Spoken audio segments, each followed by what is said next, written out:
Senhor, nós agradecemos esta oportunidade de podermos cantar, termos vozes, termos saúde suficiente e, além disso, Pai, termos os instrumentos que embelezam este momento. Louvamos-te, ó Deus, porque temos conhecido a beleza do Teu amor e queremos oferecer o melhor que sabemos nesta manhã, o melhor que podemos, como expressão da nossa gratidão por tantos benefícios, por tantas bênçãos, acima de tudo, por Jesus Cristo, por nos dares esta noção de que Ele é digno do nosso louvor, da nossa adoração e da nossa atenção. É no nome dEle, Senhor, que nós pedimos que prepares os nossos corações para a leitura e a meditação na Tua Palavra. No nome de Jesus. Amém. Pedi à Bruna para ela nos fazer a leitura do texto que nós vamos expor. Então, se eu puder chegar até aqui, os irmãos podem abrir em Deuteronômio, capítulo 13.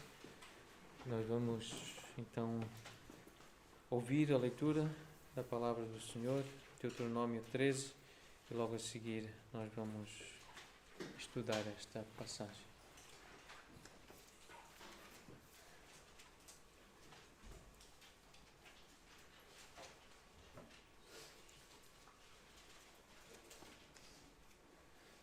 Quando o profeta ou sonhador se levantar no meio de ti e te anunciar um sinal ou prodígio, e suceder o tal sinal ou prodígio de que te houver falado, e disser: vamos após outros deuses, que não conhecestes, e sirvamo-los, não ouvirás as palavras desse profeta ou sonhador, porquanto o Senhor, vosso Deus, vos prova, para saber se amais o Senhor vosso Deus de todo o vosso coração e de toda a vossa alma.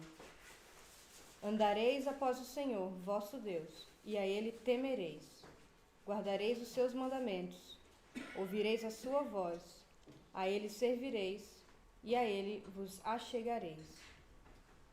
Esse profeta ou sonhador será morto, pois pregou rebeldia contra o Senhor vosso Deus, que vos tirou da terra do Egito e vos resgatou da casa da servidão, para vos apartar do caminho que vos ordenou o Senhor, vosso Deus, para andardes nele. Assim, eliminarás o mal do meio de ti. Se teu irmão, filho de tua mãe, ou teu filho, ou tua filha, ou a mulher do teu amor, ou teu amigo que amas como a tua alma, te incitar em segredo, dizendo: vamos e sirvamos a outros deuses que não conheceste, nem tu nem teus pais, dentre os deuses dos povos que estão em redor de ti, perto ou longe de ti, desde uma até outra extremidade da terra, não concordarás com ele, nem o ouvirás. Não olharás com piedade, não o pouparás, nem o esconderás, mas certamente o matarás.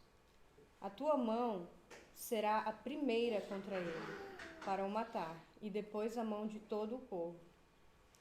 Apedrejá-lo-ás até que morra, pois te procurou apartar do Senhor teu Deus, que te tirou da terra do Egito, da casa da servidão. E todo Israel ouvirá e temerá, e não se tornará a praticar maldade como esta no meio de ti. Quando em alguma das tuas cidades que o Senhor teu Deus te dá, para ali habitares, ouvires dizer que homens malignos saíram do meio de ti e incitaram os moradores da sua cidade, dizendo: vamos e sirvamos a outros deuses que não conheceste. Então inquirirás, investigarás e com diligência perguntarás. E eis que, se for verdade e certo que tal abominação se cometeu no meio de ti, então certamente ferirás a fio de espada os moradores daquela cidade, destruindo-a completamente, e tudo o que nela houver, até os animais. Ajuntarás todo o seu despojo no meio da sua praça, e a cidade, e todo o seu despojo queimarás por oferta total ao Senhor teu Deus. E será montão perpétuo de ruínas, nunca mais se edificará. Também nada do que for condenado deverá ficar em tua mão, para que o Senhor se aparte do ardor da sua ira e te faça misericórdia, e tenha piedade de ti, e te multiplique, como jurou a teus pais, se ouvires a voz do Senhor teu Deus e guardares todos os seus mandamentos que hoje te ordeno, para fazeres o que é reto aos seus olhos, para fazer o que é reto aos olhos do Senhor teu Deus. Obrigado, Bruno.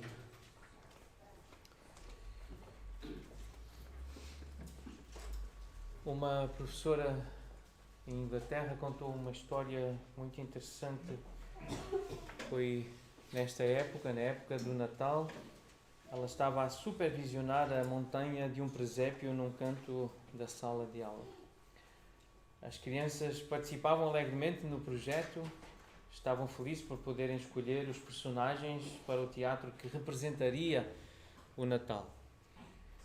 A professora notou que o menino estava particularmente encantado com tudo aquilo, estava sempre a ir e a vir ao local do presépio. Finalmente, ela perguntou-lhe se havia algo que o incomodava e ele respondeu, não.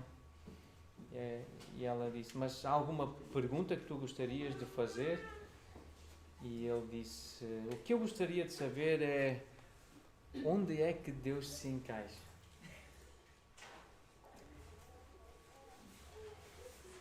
Como é que vamos colocar Deus no presépio? Ele é tão grande. E a pergunta é esta, onde é que Deus se encaixa?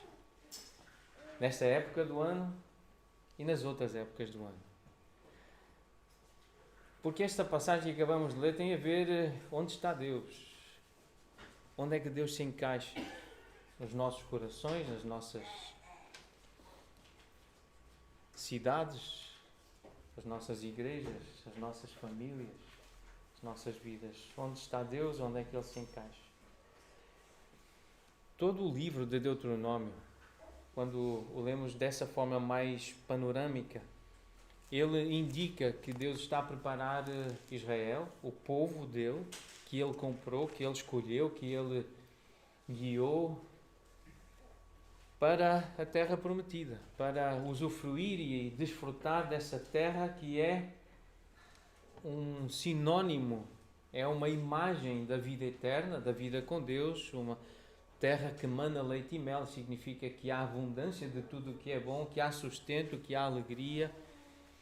Então, o propósito deste livro é encorajar e animar o povo a amar esse Deus, o Senhor que dá essa bênção da vida eterna e que promete essa terra.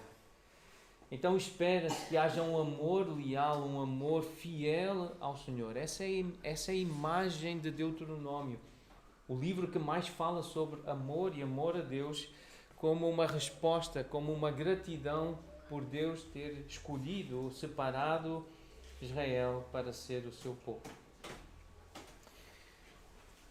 Nos últimos minutos da sua vida, um homem contando esta história, a história da forma como Deus escolheu Israel, Estevão, ele disse, e esta história está registada em Atos 7, os últimos instantes da sua vida, ele menciona as palavras que Moisés escreveu, inspirado por Deus, palavras que nós acabamos de ler. Essas palavras, Estevão, guiado pelo Espírito Santo, diz que são palavras vivas. As palavras que Moisés escreveu e que nós lemos. Estevão, olhando para o Senhor e tendo essa visão gloriosa de Jesus e do nosso Deus, uma visão de eternidade, da terra, da verdadeira terra prometida, vendo o céu, vendo o paraíso, os céus abertos, vendo o Senhor, tendo essa visão do lugar para onde ele iria em alguns instantes, porque ele sabia que iria ser morto, ele iria ser executado ali, por ser fiel a Deus, por ser fiel a Jesus. E ele cita estas palavras que nós acabamos de ler. Moisés recebeu estas palavras no Monte Sinai para nos transmitir e ele diz que são palavras vivas. Esta revelação que ele teve de Deus, esta noção da grandeza de Deus, da lei, dos princípios, dos mandamentos de Deus, ele recebeu naquele lugar. E são palavras vivas que foram transmitidas de geração em geração. E hoje continuamos a ler palavras de Moisés. E elas são vivas. E acreditamos que eficazes para operar algo em nós, nos nossos corações, nas nossas vidas. Creio então que esta é a mensagem central deste livro, os versículos 3 e 4. E é a mensagem central deste capítulo. Quando lemos que o Senhor prova o povo. De várias formas, mas Deus tem-nos provado como provou Israel. E no versículo 3 diz que Deus estava a pôr à prova o Senhor para saber se o amavam de todo o coração, de toda a alma, já que esse é o primeiro e grande mandamento, amar o Senhor. Andar após o Senhor, andar na presença dEle, temê-lo, guardar os seus mandamentos, ouvir a sua voz, servi-lo. Isto é sinónimo de adorá-lo, elogiá-lo e nos achegarmos a Ele. É isso que Deus espera, é isso que Deus requer da humanidade, de todos os povos. É uma ideia que já tinha sido mencionada no capítulo 10, também de forma bem clara, versículo 12, capítulo 10, versículo 12. Agora, pois, ó Israel, que é que o Senhor requer de ti? O que é que Deus quer de ti, Israel, povo de Deus? Não é que que temas o Senhor teu Deus e andes em todos os seus caminhos e o ames e sirvas ao Senhor teu Deus de todo o teu coração, de toda a tua alma, para guardares os mandamentos do Senhor e os seus estatutos que hoje te ordeno para o teu bem. Não é só para a glória de Deus. É que estes mandamentos Deus sabe que são bons. E sabe que se Israel os cumprir, se obedecer, vai ser bom para Israel. E nós queremos conhecer os mandamentos do Senhor, porque sabemos que são bons para nós também. Queremos extrair princípios desta passagem para nos guiar na nossa vida com o Senhor, na nossa vida uns com os outros. Mas há aqui um contexto de tentação. Tentação à idolatria. O versículo 2 tem este convite, tem aqui esta informação que nos é dada e que Israel estava a ser preparado para resistir a este tipo de tentação. O convite era: vamos após outros deuses. A tentação era explícita. Renunciar à fidelidade a Deus, ao Senhor, Deus Criador, e ir atrás de outros deuses. Vamos após outros deuses. Vamos seguir outras divindades. Vamos seguir outras entidades. O resultado então desta apostasia seria... Apostasia é o afastamento da fé, abandonar a fé. Seria servir esses falsos deuses, adorando-os, fazendo o culto que eles requerem, fazendo as cerimónias que eles exigem e que normalmente estão associadas aos prazeres da carne, a comida, a sexualidade, e eram assim as cerimónias dos falsos deuses. E esse tipo de adoração, esse tipo de comportamento estaria em contradição direta com o primeiro mandamento que nós lemos neste livro, no capítulo 5, versículo 7. Não terás outros deuses diante de mim, além de mim, não terás outros deuses. Então, quando há este convite, vamos após outros deuses, é contradizer, é combater diretamente a lei e o primeiro mandamento que está no Decálogo. Não terás outros deuses além de mim, diante de mim. Há, portanto, aqui uma expressa rebeldia, versículo 5. Rebeldia contra o Senhor. Querem apartar do caminho que vos ordenou o Senhor vosso Deus. Isto, Moisés, Deus chama através de Moisés, é o mal no meio de ti. Alguém que diz, vamos após outros deuses, é a maldade, é a perversidade no vosso meio, disse a Israel. Quando alguém nos tenta levar para longe do Senhor, nos apartar do Senhor, é o mal. É do mal. É para nos fazer mal. Porque o Senhor quer o nosso bem.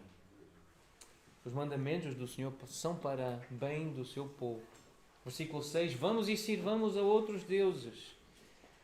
Versículo 10. A mesma ideia. Procurou apartar do Senhor Versículo 11, não se tornará a praticar maldade como esta no meio de ti. Qual é essa maldade? É apartar do Senhor, afastar de Deus. Versículo 13 diz que homens malignos saíram do meio de ti e incitaram os moradores da sua cidade, dizendo, vamos e sirvamos a outros deuses. E o versículo 14 ainda tem uma palavra mais forte para esse tipo de comportamento. Abominação se cometeu no meio de ti. É uma abominação. Afastar do Senhor, chamar para adorar outros deuses, outras entidades, outras divindades. Portanto, há 3 maneiras aqui pelas quais a tentação da idolatria era suscetível de vir sobre o povo de Israel. Através de um falso profeta, versículos de 1 a 5, num contexto, portanto, de fé, de religiosidade. Através de um membro da família, de um amigo íntimo, de alguém bem próximo, um amigo muito querido, versículos 6 a 11, esse contexto de família e de amizade.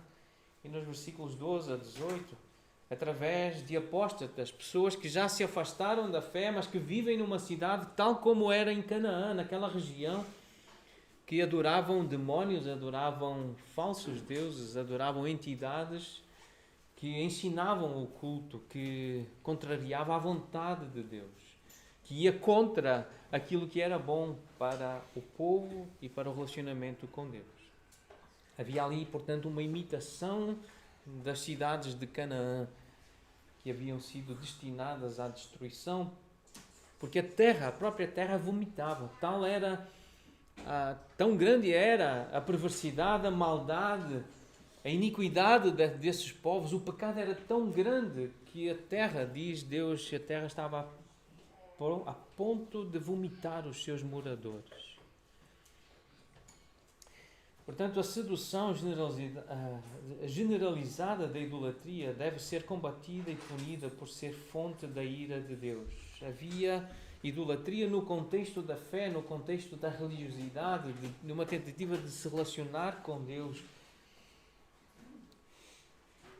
A idolatria deve ser combatida e prontamente punida, mesmo se vier de fonte familiar ou de muito próxima, no contexto da família ou da intimidade. E a expansão da idolatria deve ser interrompida, mesmo se acarretar a destruição de uma comunidade inteira, no contexto social. Uma cidade, uma comunidade inteira. Vamos considerar então estes primeiros 5 versículos, a idolatria no contexto de fé. Esse contexto da religião, esse combate que o crente, o povo de Deus, precisa fazer. Israel precisava estar alerta que poderiam surgir falsos mestres, poderiam surgir falsos profetas. O texto menciona sonhador ou profeta. Sinais milagrosos por si só nunca foram destinados a ser um teste da verdade.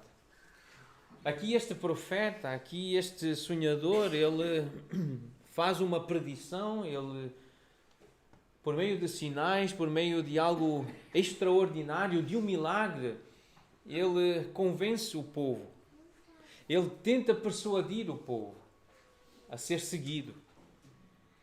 E ele faz algo realmente que encanta, que deslumbra, que ilude. E por isso atrai o povo de fé. Isto não é a primeira vez que acontece. Temos então aqui menção a Êxodo 7, e entre o capítulo 7 e o capítulo 10, nós vemos que os magos do Egito, os mágicos contratados por Faraó, também fizeram sinais, também fizeram prodígios. Mas era para apartar o povo da vontade do Senhor. Era para que houvesse rebeldia, porque Deus tinha dado uma ordem. E estes magos, estes mágicos, estas pessoas que expressavam ter um poder sobrenatural, elas fizeram, através das suas ciências ocultas, como nós lemos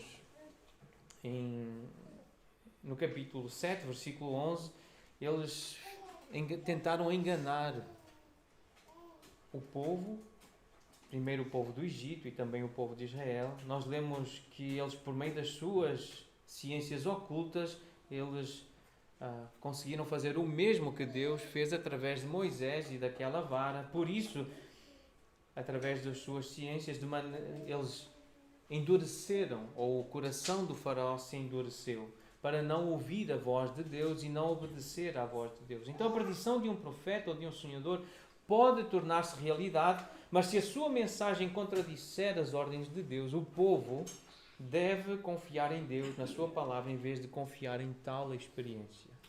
Não nos devemos deixar encantar, nem nós, muito menos aqueles israelitas naquela altura deveriam deixar-se encantar, porque eles já conheciam o poder de Deus, tinham visto as suas maravilhas e sabiam que facilmente alguém do mal, alguém usado com o poder de Satanás poderia repetir tal experiência. Experiência de ilusão, de engano. E no Novo Testamento vemos algo muito semelhante em Mateus 7. Pessoas que elas estavam iludidas e procuravam iludir outros. E é Jesus que menciona essa possibilidade de haver pessoas num contexto de fé, num contexto de religiosidade, que estão enganadas e que enganam. Achando que estão a fazer para Deus, estão a fazer para Jesus. E talvez esta seja uma realidade ainda mais assustadora para nós. Porque o que estes homens dizem, quando estiverem, isto é uma projeção acerca de algo que aconteceria no futuro, que acontecerá no futuro, pessoas que estarão diante do Senhor Jesus, querendo estar na sua presença, querendo desfrutar dessa terra prometida, desse paraíso, desse lugar de bênção, e vão dizer: Senhor, nós servimos-te, nós fizemos sinais e prodígios em teu nome, nós profetizamos, nós expelimos demónios, nós fizemos muitos milagres, e foi em teu nome. E o Senhor diz, o Senhor Jesus diz que não foi em nome dele. Ele diz que nem os conhece. E diz para se apartarem dele, porque o que eles fizeram era maligno, era perverso, era iníquo. Então é preciso lembrar, nós precisamos lembrar que é possível que num contexto de fé, num contexto de religião, num contexto de igreja, surjam pessoas que dizem fazer em nome de Deus e até façam coisas extraordinárias, milagres, sinais, prodígios, predições que se cumprem, mas cujo propósito é iníquo, é para nos apartar do Senhor. É para servirmos a outros deuses. É para seguirmos voz do inimigo, do demónio, do mal. É abominação. O Senhor Jesus também adverte em Mateus 24, versículo 24: nos últimos dias surgirão falsos cristos, falsos profetas, operando grandes sinais e prodígios para enganar, se possível, os próprios eleitos. Isto já está profetizado, já está anunciado. Não tem que ser uma novidade que se levantem no meio das igrejas pessoas que dizem que terem um poder sobrenatural, até dizem que fazem em nome de Jesus, mas têm propósitos malignos, iníquos, pecaminosos, maldosos, abomináveis, de levar as pessoas atrás de si, atrás da sua denominação, ou atrás de ensinos de demónios para cultos iníquos, cultos pecaminosos, que fazem mal a essas pessoas, que prejudicam o relacionamento delas com Deus. Então lembremos das palavras do nosso Senhor Jesus. Se surgirem no nosso meio pessoas a fazerem sinais e prodígios, nós precisamos ter esse cuidado de ouvir qual é a mensagem de que Deus está a falar. Se aponta para o Deus verdadeiro, para o Deus da Bíblia, ou se traz uma outra mensagem. E nós temos entendido e temos chegado a essa conclusão, que nós estamos a viver dias muito difíceis. Estamos a viver esses últimos dias em que os homens estão centrados em si mesmos e que dão muito espaço aos desejos da sua carne. E essas vozes, esses prodígios, normalmente estão associados a essas religiões dos demónios que conhecem a nossa carne, que nos vão atrair e que nos vão tentar precisamente naquilo que nós mais gostamos de fazer, que mais gostamos de sentir. Mais um texto que nos adverte acerca desta realidade, em 2 Coríntios, capítulo 11, versículos 13 a 15. Fala de falsos apóstolos, obreiros fraudulentos que se transformam em apóstolos de Cristo. Paulo adverte a igreja sobre essa realidade, um contexto de fé, de religião, que surgem pessoas assim. E ele diz, não é de admirar porque o próprio Satanás se transforma em anjo de luz. Não é muito, pois, que os seus próprios ministros se transformem em ministros de justiça, e o fim deles será conforme as suas obras. Obras más, eles terão um fim mau. Mas lembrem-se que isso existe. Não se admirem, porque Satanás tem essa capacidade de se transformar em anjo de luz. Portanto, os seus ministros também se transformam em ministros de justiça. Parecem israelitas. Parecem crentes. Mas só parecem. Então estamos a ser avisados sobre essa realidade. Segundo aos Tessalonicenses, capítulo 2, versículos de 9 a 12. Mais uma profecia acerca de algo que está por se cumprir. Nós acreditamos que é algo que acontecerá durante o período da grande tribulação que há de vir sobre a terra. Paulo fala sobre o aparecimento do iníquo, que é a segunda eficácia de Satanás, com todo o poder e sinais e prodígios da mentira, e com todo o engano de injustiça aos que perecem, porque não acolheram o amor da verdade para serem salvos. É por este motivo, pois, que Deus lhes manda a operação do erro para darem crédito à mentira, a fim de serem julgados todos quantos não deram crédito à verdade, antes, pelo contrário, deleitaram-se com a injustiça. Têm prazer nesses cultos carnais, com esses cultos da injustiça. É isso que andam atrás. Não deram crédito à verdade, não acolheram o amor da verdade, não amam ouvir a Bíblia, ler a Bíblia, conhecer a vontade de Deus. Não têm amor, não têm prazer na verdade.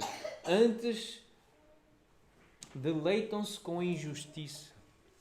Têm prazer no pecado. E por isso Deus manda a operação do erro, para não darem crédito à pregação verdadeira. É uma maldição que Deus lança. O próprio Deus impede que olhos vejam, que ouvidos ouçam a verdade. Porquê? Porque há prazeres que dominam a nossa vida, a nossa existência, e nós deixamos-nos dominar e nós não clamamos ao Deus que é capaz de nos libertar dessa escravidão, do nosso pecado, da nossa iniquidade. Então, uma das formas que Satanás usa é o engano, é o engodo, é a imitação, e por meio de sinais de poder, de prodígios, no contexto de fé isto pode acontecer. E irá acontecer ainda numa escala maior. E por fim, mais uma menção a esta realidade, especificamente mencionando aqui esta encarnação. Assim como houve a encarnação de Deus em Jesus, há uma encarnação do diabo numa figura histórica. E Apocalipse 13 fala sobre essa materialização, essa encarnação do poder do mal em algumas figuras. Aqui estamos a ler sobre a segunda besta. O capítulo 13 fala de duas figuras, dois monstros, um com aspecto de dragão. E essa besta, então, que opera grandes sinais, de maneira que até fogo do céu faz descer à terra diante dos homens. Seduz os que habitam sobre a terra por causa dos sinais que lhe foi dado executar diante da besta, dizendo aos que habitam sobre a terra que façam uma imagem à besta. Aquela que ferir a espada sobreviveu. Um culto a Satanás, um culto ao adversário de Deus. E há, portanto, uma sedução por meio de poder, de milagres, de prodígios. Então não é só Deuteronômio 13. Essa imagem que Deus está a instruir o seu povo, ela está presente no Novo Testamento, para nos lembrar, para nos ensinar. Cuidado, mesmo que venham com muito poder, com prodígios, com sinais, parece de Deus, mas só parece. Temos várias advertências. Cuidado com a mensagem. Cuidado com o que eles querem dizer. É verdade, é extraordinário, é espetacular, é fantástico o que eles fizeram, mas o mais importante não é o que fizeram, mas o que estão a dizer. E nós já vamos chegar lá, porque para entender se aquilo é verdade ou se é mentira, nós precisamos, como o texto termina, ouvir a voz do Senhor. E nós já vamos chegar lá, ao versículo 18. Mas o versículo 13, então, traz essa mensagem central deste capítulo. O Senhor está a pôr-vos à prova. Ele está a provar-vos. Povo de Deus, foi assim que fez com Israel, e acreditamos que isto acontece conosco também. Nós que lemos palavras de Moisés e consideramos palavras vivas para nós também. Deus, na sua soberania, permitiu que os falsos profetas seduzissem o povo a se afastarem da fé, para testar, para provar a verdadeira disposição dos corações dos israelitas. Embora a tentação fosse perigosa, e Deus, eu creio que Deus sabe. Nós acreditamos, nós temos essa ideia. Deus sabe como é perigoso pôr à prova o seu povo, como foi perigoso pôr à prova Adão e Eva. Deus sabia os riscos que corria de pôr à prova o seu povo, as suas criaturas, mas, embora a tentação fosse perigosa, a superação dessa tentação fortaleceria o povo no seu amor por Deus e na obediência aos seus mandamentos. Embora Deus corra esse risco, nós sabemos que corre, de nos pôr à prova e de o nosso coração se apartar dele, porque Deus permite-nos ver coisas e experimentar coisas tão extraordinárias, sensações tão boas, ver coisas tão bonitas, tão sedutoras. Se nós vemos, se nós ouvimos, se nós tocamos, se cheiramos, se sentimos o sabor, tanta coisa da criação pode nos seduzir.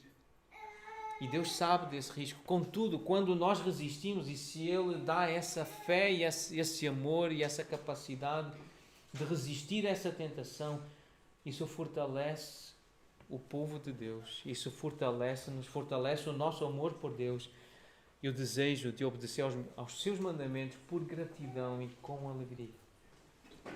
Então é necessário, diz Paulo à igreja. Nós vemos em Deuteronômio 13 que Deus quis provar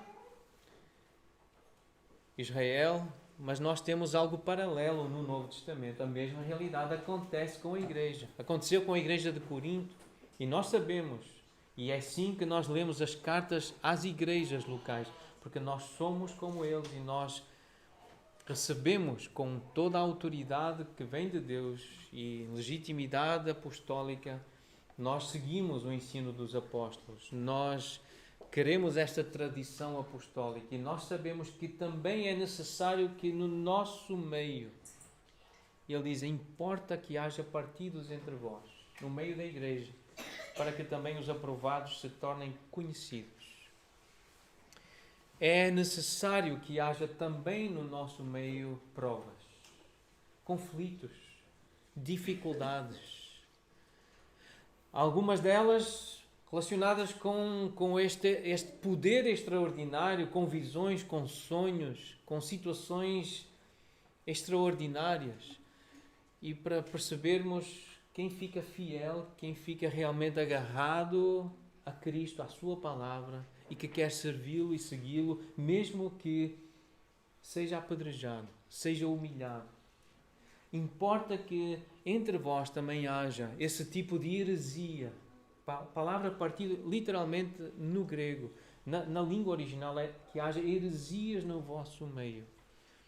Pessoas que vos tentem apartar do caminho, apartar do Senhor, coisas más que aconteçam no vosso meio. É importante que isso aconteça para que os aprovados sejam conhecidos. Aqueles que são verdadeiros israelitas.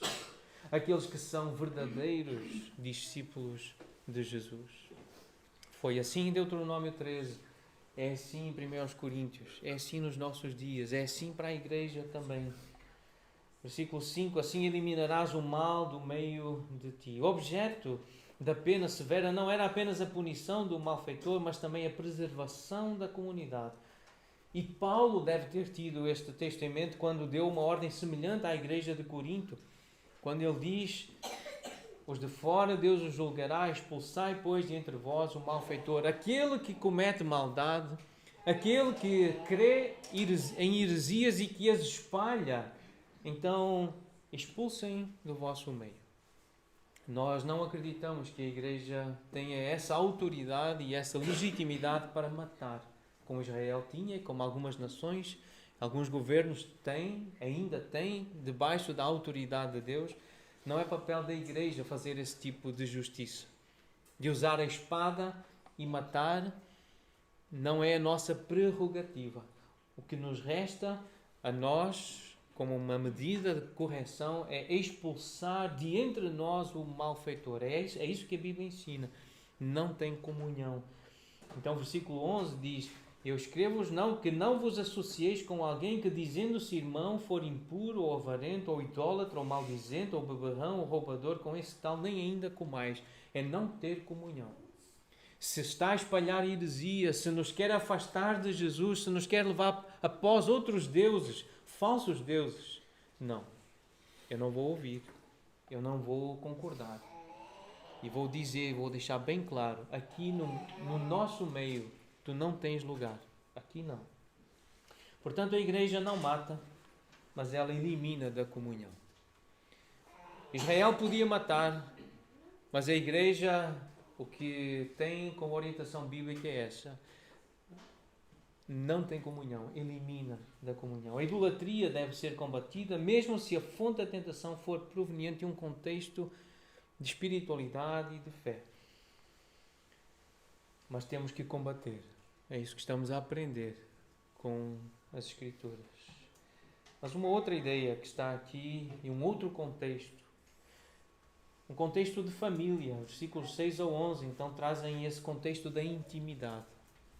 E creio que ainda, se já é doloroso e talvez o mais sério seja esse, usar a palavra, usar a Bíblia, usar o nome de Jesus. É em nome de Jesus que estou a fazer isso, se isso é doloroso, mas para nós pensarmos, como o texto menciona aqui, em pessoas tão próximas, irmão, mãe, filho, filha, mulher do teu amor, ou o amigo que amas como a tua alma. Uma linguagem de muita proximidade. Essa tentação da idolatria pode vir então de alguém muito próximo, um amigo íntimo, da família imediata. Enquanto que a tentação do falso profeta seria feita abertamente com base no sinal, no prodígio, no milagre, essa tentação seria feita em segredo, como diz o texto, e basear-se na intimidade, na confiança desse relacionamento. O versículo 6 diz: se ele te incitar em segredo, dizendo vamos e sirvamos a outros deuses. O versículo 10 diz: ele procurou apartar-te do Senhor. É com essa intenção, é afastar-te de Jesus, apartar-te de Jesus para não teres comunhão. É este o contexto. É alguém que se usa dessa intimidade, dessa proximidade, dos laços de fé para apartar do Senhor. Com uma linguagem sedutora, em segredo, com base na confiança, mas de alguma forma quer apresentar uma solução, uma opção melhor do que a de Jesus, aqui o nosso Senhor, e quer nos apartar do Senhor.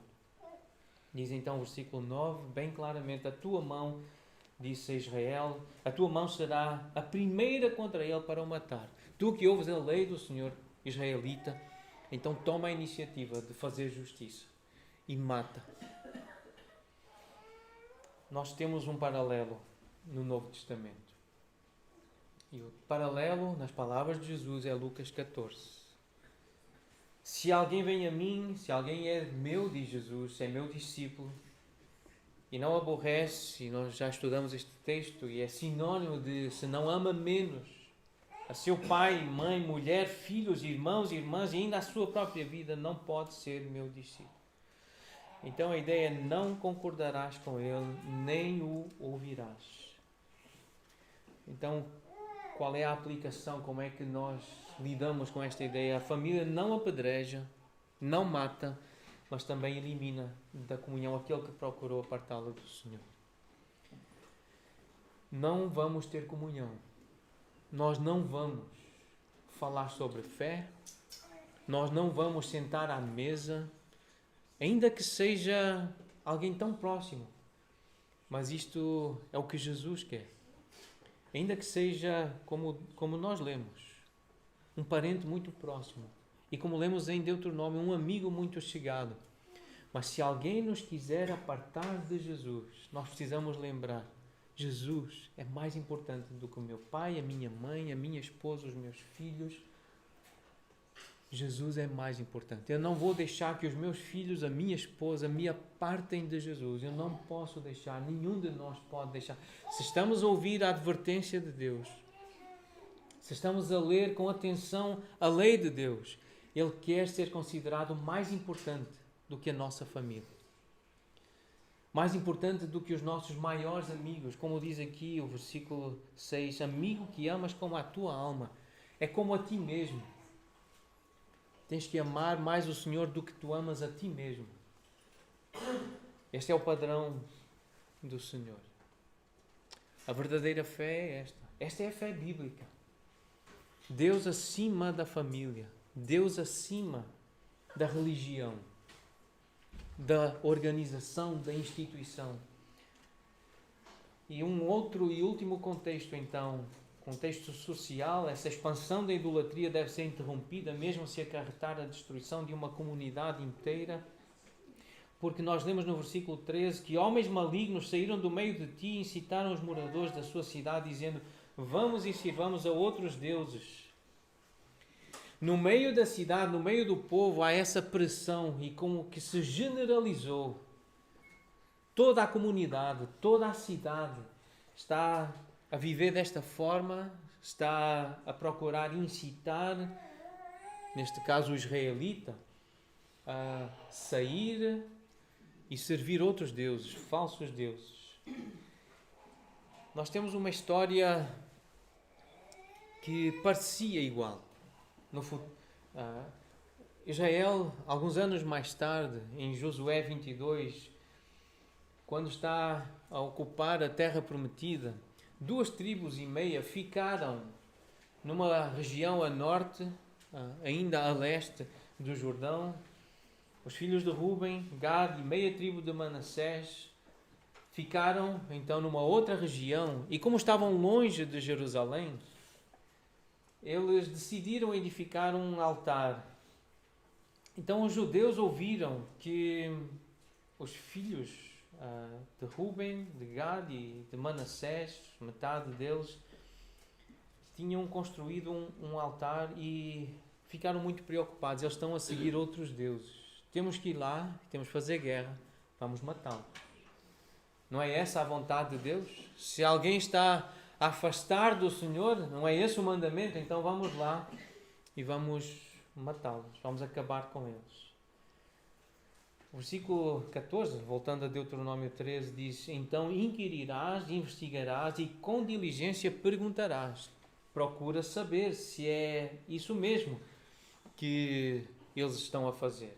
Eles estão a levar o povo para adorar outros deuses, para se afastarem do Senhor. Então, faz perguntas. Procura saber. O versículo 14 ensina isso. Então, eles foram e fizeram perguntas. Enviaram pessoas para irem e saberem do que se passava. E eles perceberam. E a resposta que os israelitas, que os filhos de Ruben, de Gad e de Manassés deram, a explicação que eles deram, uma vez que estavam distantes e não queriam que os filhos se esquecessem do Senhor, eles queriam fazer um altar que representasse o altar do tabernáculo, o altar que Deus ordenou que fosse edificado. Então era uma representação desse altar, não era outro Deus, mas o mesmo Deus. Então, como eles fizeram essa investigação, eles fizeram essa inquirição, eles perceberam que afinal era o mesmo Deus, e com esta resposta deram-se por satisfeitos e assim bendisseram a Deus e não falaram mais em subir e pelejar contra eles para destruírem a terra em que habitavam esses seus irmãos. Então vemos aqui que havia esse risco de Israel estar, uma cidade ou uma comunidade inteira estar a afastar-se do Senhor e ter que cumprir este mandamento, fazer guerra e matar a fio da espada. mas porque inquiriram, porque fizeram perguntas, procuraram saber, afinal, o que é que acreditam, o que é que vocês estão a ensinar, se é o mesmo que nós acreditamos.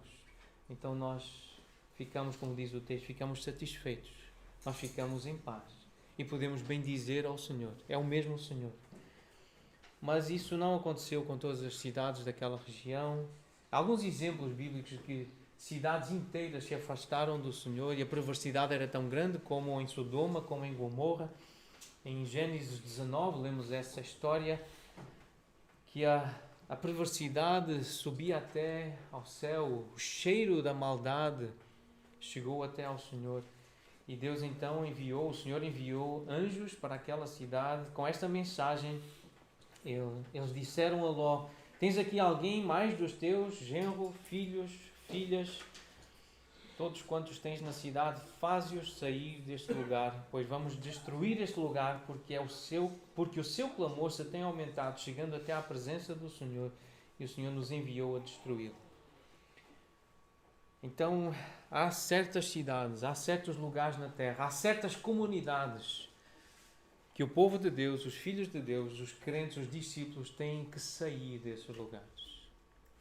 Têm que se afastar. Jesus disse, há de haver uma ocasião, uma época em que a maldade será tanta e a destruição irá chegar sobre essa cidade. Em Lucas 21, então o Senhor Jesus diz: os que se encontrarem dentro da cidade, retirem-se, saiam. Então o povo de Deus não destrói a cidade. A igreja não foi chamada para destruir cidades, mas nós poderemos ter que sair de algumas cidades, de algumas comunidades. Nós podemos ter que mudar da cidade onde vivemos, do país onde vivemos, por causa da perversidade. É uma medida que nós poderemos ter que assumir. Sair da cidade. Tão grande é a perversidade. E nós sabemos que ela está a crescer. Alguém já disse, e especificamente sobre o pecado da homossexualidade, a prática da homossexualidade. Há alguns anos atrás era crime praticar a homossexualidade. Ela tem se tornado normal, recomendável, qualquer dia, e nós tememos que ela se torne obrigatória. E sabemos que esse pecado é algo que atrai a ira de Deus. E Deus vem para destruir, como fez com Sodoma, com Gomorra. E nós vamos ter que fugir.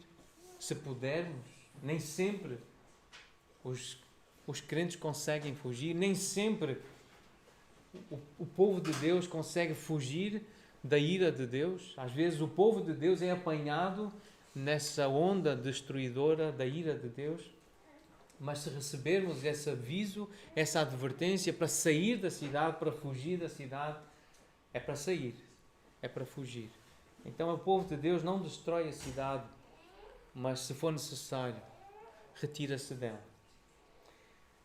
Mas eu creio que o ponto principal desta passagem está aqui, nesta expressão: conhecer o Senhor. Porque o versículo 2 diz: vamos após outros deuses que não conheceste. O versículo 6 diz: vamos e sirvamos a outros deuses que não conheceste. Vamos e sirvamos a outros deuses, versículo 13, que não conheceste. Esta é como um refrão nesta história. A linguagem é sempre a mesma. Vamos servir a outros deuses que nunca ouviste falar, que não conheceste. E a pergunta que fazemos, e que fica evidente neste texto: como é que Israel conheceu o Senhor? O verdadeiro Deus. Como é que o verdadeiro Deus foi conhecido por Israel? E como é que ele pode ser conhecido por nós?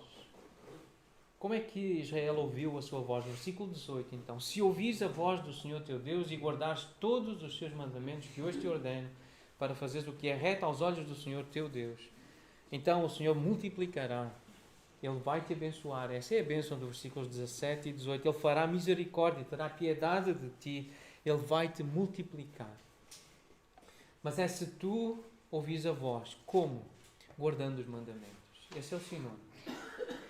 Estes mandamentos, palavras de Moisés, palavras vivas, é a Bíblia, é o que está escrito em pedra, em pergaminho, em papiro, em papel, em formato eletrónico, mas são palavras vivas do Senhor. Os mandamentos, os preceitos, as leis de Deus, o bem de Deus, o bem que Deus nos quer para os nossos relacionamentos, é sobre isso que nós precisamos ouvir. O nosso relacionamento com Ele.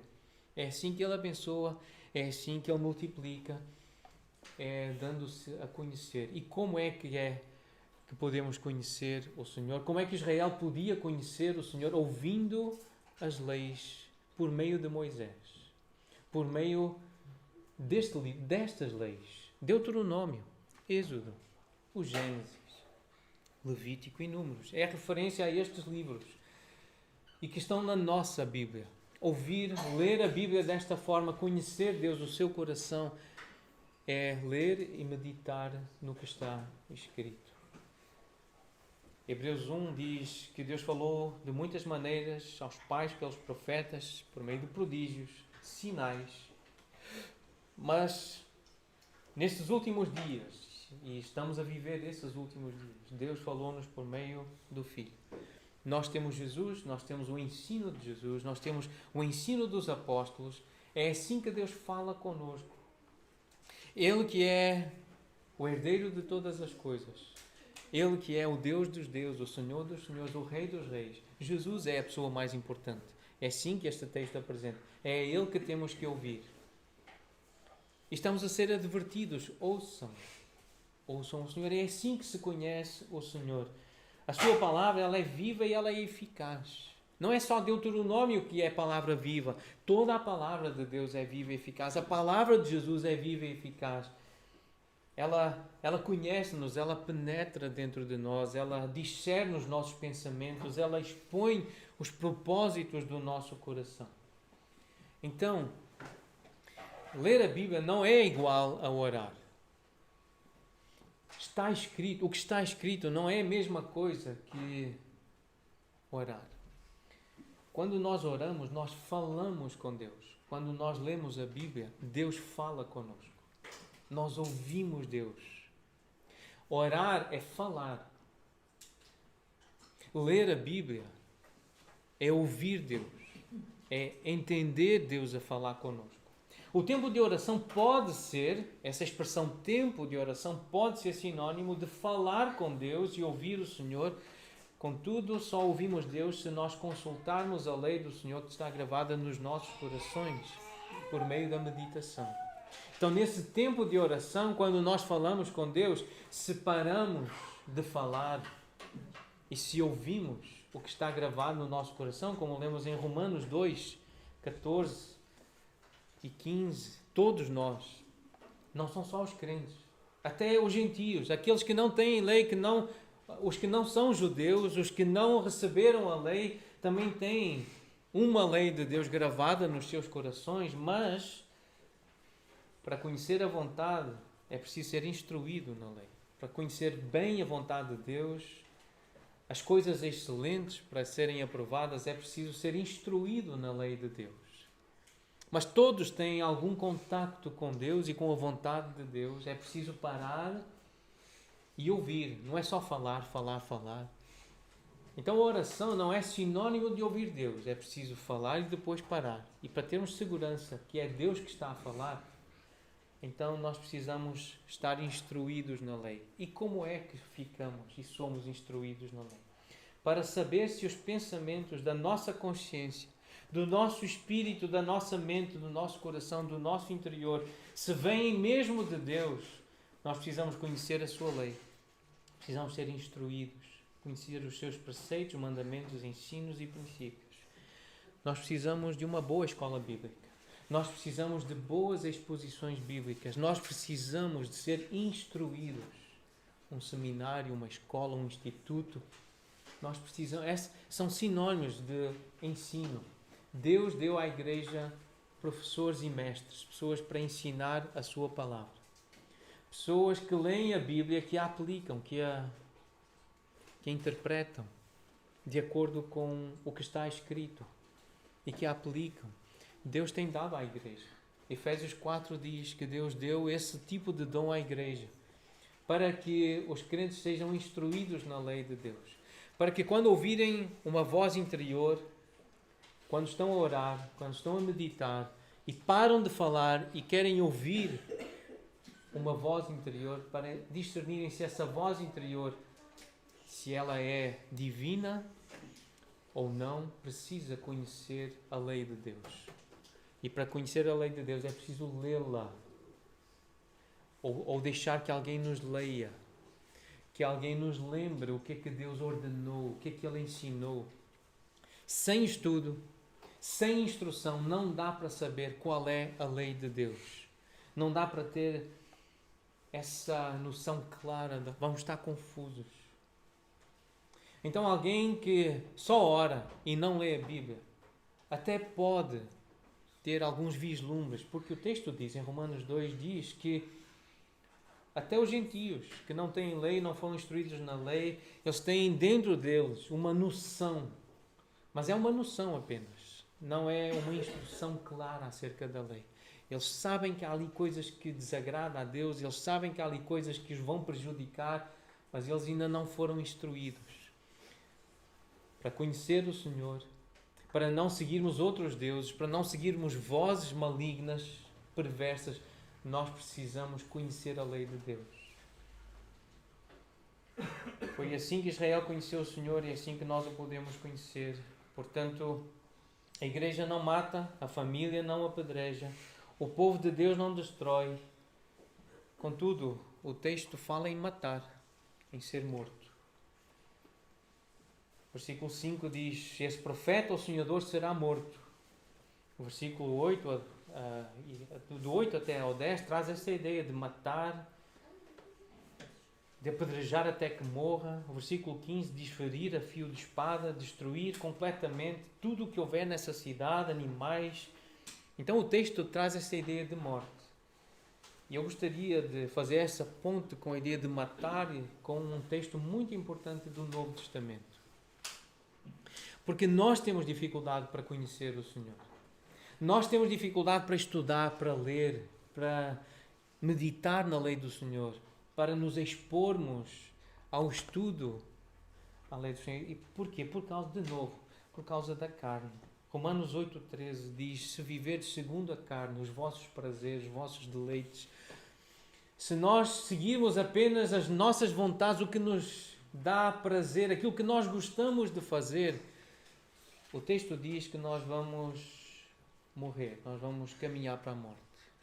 Nós vamos ser mortos, vamos ser destruídos. Se nós só fazemos aquilo que gostamos, se nós deixamos os nossos filhos fazerem só o que gostam, nós estamos a caminhar, estamos a levar os nossos filhos para a morte.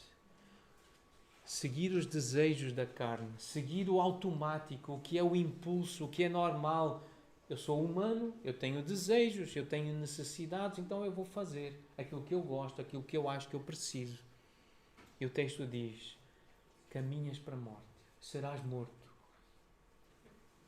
Mas o texto continua, se pelo Espírito matardes, fizerdes morrer, algumas versões dizem, se matarem as ações pecaminosas, se matares essas obras da carne, os feitos do corpo, certamente viverás, terás vida espiritual. Há aqui uma guerra, há aqui essa ideia de matar no Novo Testamento, dirigida ao povo de Deus, ao Filho de Deus.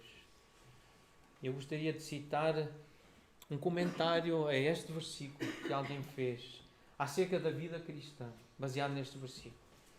Existe um traço mau, violento na verdadeira vida cristã. Uma violência contra todos os impulsos em nós.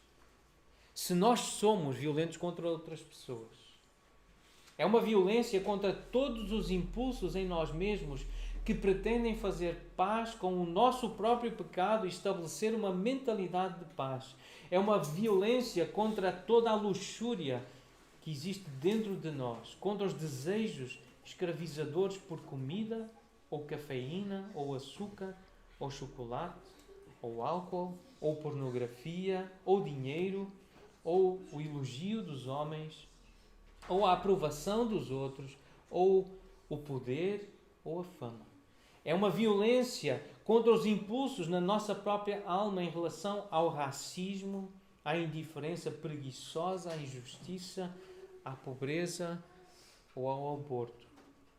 O cristianismo, a fé verdadeira, não é um acordo de paz com o mundo, da forma como a religião o é. E aqui a religião, literalmente o catolicismo romano, é um acordo de paz com o mundo. E nós vivemos num contexto assim. O nosso contexto é católico romano. E querem ter uma relação de paz com o mundo pecaminoso. E precisamos lembrar disso. Não é a única religião assim, mas essa é uma religião que quer ter paz com o mundo. Um mundo ímpio, um mundo cruel, um mundo mau, perverso. É assim que muitos cristãos também vivem as suas vidas diárias, procurando um acordo de paz com o mundo. Muitos que se dizem crentes querem viver em paz com o mundo. Romanos 8,13 todavia diz que é preciso matar os feitos do corpo. Existe uma tendência cruel no cristianismo e não é contra ninguém além de nós mesmos. Na verdade, é contra a nossa crueldade dirigida a outras pessoas. Se tu sentes que estás a ser uma pessoa cruel contra os outros, uma pessoa áspera, uma pessoa crítica, sabes qual é o teu problema? Ainda não aprendeste a fazer guerra. Ainda não aprendeste a ser cruel, ainda não aprendeste a ser violento contra a tua violência, contra a tua crueldade, a tua maldade, contra o teu espírito crítico. E tu queixas-te disso, tu falas disso a outras pessoas, mas a pergunta é, já fizeste guerra? Incessante, 24 horas por dia, 7 dias por semana, contra essa tua tendência pecaminosa de seres agressivo contra os outros? Porque o texto em Provérbios 16 diz que melhor é o que domina o seu espírito do que o que toma uma cidade. O que vai e destrói uma cidade pode ser considerado um herói para o mundo. Mas para Deus, quem domina o seu espírito, quem tem domínio próprio, quem diz, eu não vou falar assim, eu não vou comer assim, eu não vou ver isso, para Deus é melhor. É melhor do que aquele guerreiro, do que aquele herói que conquista, que mata, que faz justiça com as suas próprias mãos, justiça humana. Então, o que é que nos tem impedido, eu creio, na nossa sociedade, na nossa realidade, de conhecer melhor o Senhor? De termos essa noção de quem é Deus e qual é a sua vontade e de o conhecer? O ecrã, ou os ecrãs. Estou a falar de ecrãs, de telas, como dizem os irmãos brasileiros. Displays, como dizem os que falam inglês. Os ecrãs ainda reinam como o grande, ou o ecrã, o grande destruidor da vida moderna, cotidiana. O principal problema do ecrã não é quanto lixo está disponível, apesar disso ser um problema, mas não é o principal para nós, para a nossa igreja, para a nossa realidade de fé. Não é o quanto lixo está disponível. Nós sabemos que é um problema e que há muito lixo disponível atrás dos ecrãs. Só os anúncios já são suficientes para lançar sementes férteis da cobiça e da luxúria, independentemente do programa que se esteja a ver. O maior problema é a banalidade. Uma mente que diariamente se alimenta de ecrãs encolhe. A sua mente, a minha mente, a vossa mente foi criada para conhecer e amar a Deus. Para ouvir leis, para ouvir estatutos, princípios, mandamentos e assim conhecer Deus. Deus criou-nos para o conhecermos. A possibilidade de realizar este grande chamado é arruinada pelo excesso de ecrãs. O conteúdo é tão trivial, tão banal, tão superficial, que a capacidade da mente de ter pensamentos dignos, ela atrofia. A capacidade do coração sentir emoções profundas encolhe. nós ficamos menos capazes de aprender sobre Deus, de conhecer quem Deus é e de saber se aquela frase, se aquela mensagem, se aquela pregação eu posso ouvir ou não posso ouvir, posso concordar ou não posso concordar. Eu estou tão habituado aos ecrãs que a minha capacidade intelectual de perceber as mensagens dos falsos profetas, dos parentes próximos, dos amigos íntimos, encolheu, diminuiu. Eu já não entendo o que me dizem.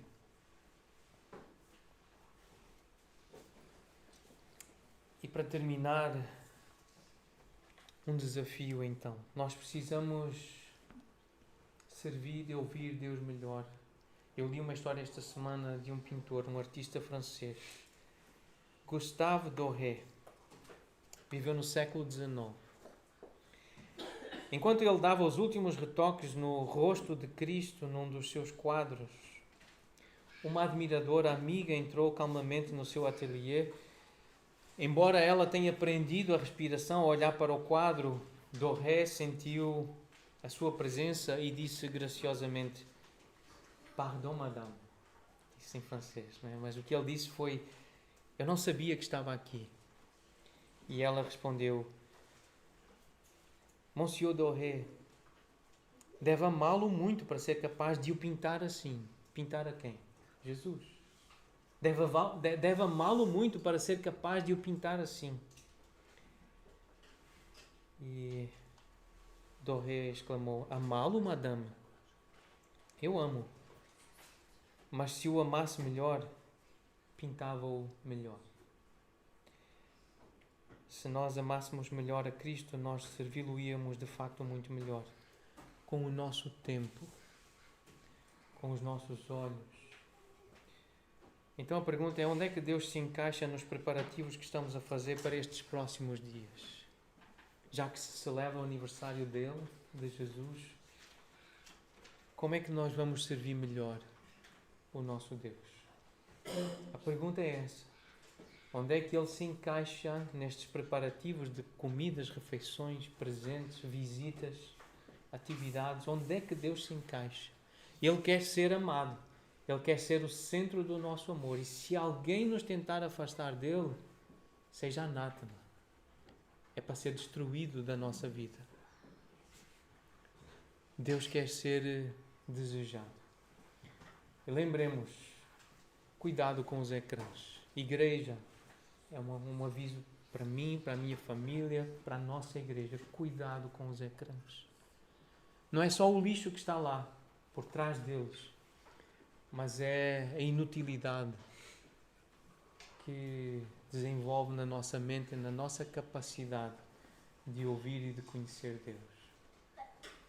Nós vamos cantar um cântico que eu creio, nós acreditamos que agrada a Deus.